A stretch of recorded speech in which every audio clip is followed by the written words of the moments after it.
Warga di Jalan Ceger, Kemayoran, Jakarta Pusat dikejutkan dengan penemuan mayat seorang pria pengusaha tekstil yang tewas membusuk di rumah kontrakannya. Penemuan mayat yang diketahui bernama Davis usia 51 tahun ini bermula saat salah seorang karyawannya bernama Muksin mendatangi kontrakan korban. Muksin bermaksud untuk memulai kerjanya dengan membantu korban membersihkan rumah.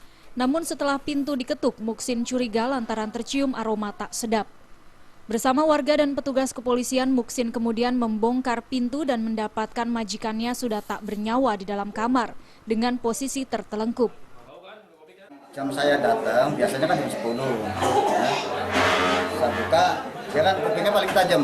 Asal dengar suaranya kalau langsung keluar. Saya ketok-ketok nggak keluar-keluar 1,5 jam. Kebenaran Pak Mir ada di sini. Pak Mir, kayaknya bau bangke nih. Pak David sakit nggak, saya bilang gitu. Nggak tahu kata dia. Nah, terus ada lalat di situ, saya curiga. Biasanya kan sini bersih. Iya. Pernah kotor di rumah. Nah, terus Pak Mir kesini, dia nih kayak tetangga udah ngomong dari minggu lah, udah 3 harian bau bangke gitu. Saya curiga Pak Mir hubungi polisi.